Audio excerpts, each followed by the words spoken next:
The next iPhones are almost here. Rumors are swirling on the big changes coming. And it's a button. It looks like we're getting a camera button on the side next to the power. Okay, well, there is more than just a button. Rumors say the Pro models might even have a better camera inside of them. Yeah, big surprise, right? We have been doing this dance for 17 years. 17 years of iPhone updates. And we have the same story every year where we list these incremental improvements and then we ask, oh, but is it worth upgrading this year? And the reviewers say, well, it's nice if you want to get it, but you can wait a year. It's not that big of a change, except for this year. The story is different this time around, and not because of a little camera button, because of AI, Apple Intelligence. If you want to be in the club of AI where you can send silly images and you want to try out the new Siri, well, Apple is making it so you'll need one of the newest iPhones. And that means this year, there will be a huge wave of customers looking to upgrade, much more so than usual. So while we wait for the inevitable hunger for the new iPhone software, let's spend our one more thing this week getting hyped about the possible new hardware, and we'll go over what we expect to be changing in the design of the iPhone 16 and 16 Pro models. I'm Bridget Carey, and this is One More Thing. The iPhone 15 Pro models were the first to have a programmable action button that replaced the volume mute switch, and you can set that button to silence calls or turn on focus mode, turn on the camera, among other features. Now it seems other phones are going to be getting this action button, and a whole new camera button is being added to the side with the power button. There's been a few reports, but most clearly you can see this in a short video of a leaked phone case template posted on X by the handle Universe Ice. Now, if this is legit, because we don't know for sure yet, it could be what to expect for the iPhone 16 or 16 Plus. There is an action button by the volume buttons, and you also see a cutout for this rumored capture button. Now, nothing's official, but it does line up with what we've been hearing from a few other leaks for a while now. Back in December, Mac Rumors shared some mock-ups that included talk of a new capture button on the iPhone 16. And in March, Apple Insider posted some 3D printed models from a leaker, suggesting the capture button would be on both the iPhone 16 and the 16 Pro models. Bloomberg's Mark Gurman has said this capture button could record video, and a report from The Information says the capture button could let you zoom in and out by swiping left and right on the button, and you can get your subject in focus if you press lightly before you press down to shoot. Now, what else do you notice from these case designs? The iPhone 16 camera placement changed. The current iPhone 15 has the two cameras on the back placed diagonally, but these iPhone 16 mock-ups have the two lenses vertically aligned. Why would they do that? Well, if you are taking spatial video for the Vision Pro, you're going to need those cameras to be aligned side by side for your 3D home movies. Apple, I am sure, wants more people to make Vision Pro 3D video content on way more phones,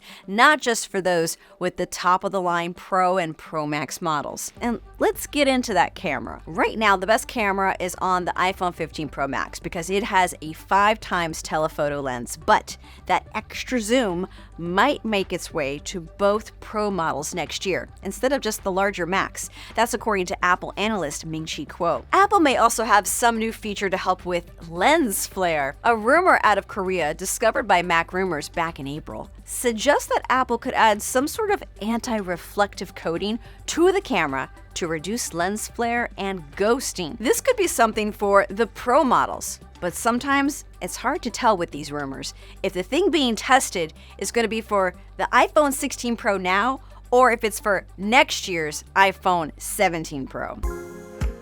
What about the processors? Well, we have an A17 chip in the latest iPhone Pro models. But the word out now is that the iPhone 16 Pros are going to get the next generation of chips, likely called A18. But I wouldn't be surprised if the lower end models got the A17 and the Pros got the A18. The reason everything needs some kind of boost is to be able to run Apple Intelligence. Right now, you need an A17 chip to run Apple's generative AI, and that means only the current 15 Pro models can do it, and probably all the new iPhones with better chips will also be able to use Apple's AI. That's why all the talk is about more people upgrading this year. Investment firm Wedbush is saying we are about to enter an iPhone 16 upgrade supercycle. Apple Insider sheds light on this report, saying that about 270 million iPhone users have not upgraded in over 4 years. That means you got a lot of folks thinking this could be the year to buy something new, whether that's a Pro model or not a Pro model, just as long as no customer feels left out from playing in the new AI sandbox. I am one of those people who gets a little too excited about iPhone colors, even though I will always put a case on my iPhone. And that said, it has been wild to me that Apple has not made its top-of-the-line Pro models in any sort of lively or fun colors. The normal iPhones get all the pop and pizzazz, but the professional iPhones must stay dark and dreary and oh so serious. That could be changing. Back in May, Apple analyst Ming-Chi Kuo posted his prediction to X. He says that the blue color of the iPhone 15 Pro would go away and be replaced with a rose color model. Could Pro models finally get a pink color? Yes, Apple, please let this be true. I have long said you could be a professional and still be pink. I just hope it's real pink and not something muted. On the topic of new iPhone buttons, there is one more thing. There's a rumor that all the new iPhone 16 models will be getting the action button to replace the mute switch. Now, I've had the iPhone 15 Pro Max, so I've already been living with the action button, and it's there. I mean, sometimes I use it to silence, no big whoop, but my colleague Lisa Edichico thinks this is great, and that it belongs on all the new iPhones because of how you can program it to do almost any shortcut you want. And get this, she uses it to buy coffee. Instead of going to her Dunkin' app and tapping around to order a coffee, her shortcut is set to pull up an order with her store and her payment info pre-saved. So clearly I'm missing out, and I started poking into the Shortcuts app. I learned you can get creative with programming, and you can set it to do different things depending on the time of day or your location. Like maybe when you're home at night, it can turn off all your lights. Or it can be simple and just be a shortcut to open one thing like your favorite Apple Music station. So help me out. Jump into the comments and share some of your ideas on what to do with this button besides mute. Apple Intelligence will be the big driver for a lot of sales of new iPhones, but we will have to wait to play around with it. Folks are suggesting that maybe we're going to see more in the fall, but let me know what rumored upgrades to the hardware have you most interested in the iPhone 16 or the 16 Pro. Or maybe it's something I didn't mention. There has been talk that maybe some of the screens are going to be a little larger or the bezels a little thinner. How much does size matter? Maybe that's a topic for another episode. I'll catch you next time for one more thing. Thanks for watching.